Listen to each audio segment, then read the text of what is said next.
નમસ્કાર દર્શક મિત્રો, હું છું એન્કર અર્પિતા પટેલ. આપ જોઈ રહ્યા છો VM24 news Gujarat news channel.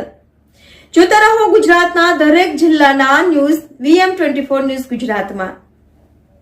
સુરતની કાપોદ્રા પોલીસે ગેરકાયદેસર ગેસ રિફિલિંગ કરતા બે ઇસમોને ઝડપી પાડ્યા. કાપોદ્રાની કપૂરવાડી સોસાયટીમાંથી ઝડપાયું ગેસ રિફિલિંગનું કૌભાંડ.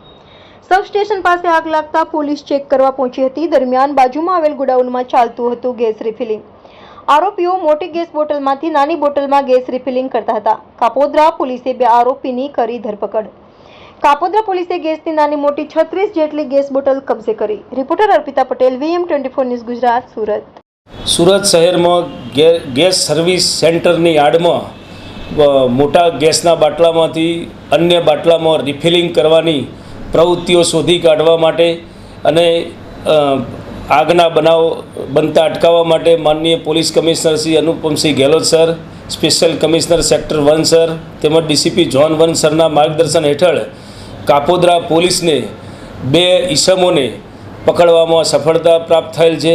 સમગ્ર હકીકત જોતાં કાપોદ્રા મોહનબાગ ગેસ સર્વિસ સેન્ટરની અંદર આલિશાન ચેમ્બર્સમાં તેમજ કાકડિયા ચેમ્બર્સમાં એમ બે જગ્યાએ બે ઈસમો મોટા ગેસના બાટલામાંથી અન્ય સિલિન્ડરમાં ગેસ ભરવાની પ્રવૃત્તિ કરતાં ઝડપાઈ ગયેલ છે અને બંને દુકાનોમાંથી કુલ 36 નંગ નાના મોટા બાટલાઓ તેમજ ગેસ ફિલિંગની પાઇપ તેમજ ઇલેક્ટ્રિક વેઇટ સ્કેલ તથા ગેસ ભરવાના વાલ, અન્ય પાના, પકડ તેમ 57,700 રૂપિયાનો મુદ્દામાલ કાપોદ્રા પોલીસે હસ્તગત કરેલ છે અને આ તમામ મુદ્દામાલ બાબતે પૂછપરછ કરતાં બંને આરોપીઓએ પોતે મોટા બાટલામાંથી નાના બાટલામાં ગેરકાયદેસર રીતે રિફિલિંગ કરવાની પ્રવૃત્તિ કરતા હોવાનું તપાસમાં જણાઈ આવેલ છે. બંને ઇસમો વિરુદ્ધ કાપોદ્રા પોલીસે કાયદેસર ફરિયાદ નોંધી તપાસ હાથ ધરેલ છે.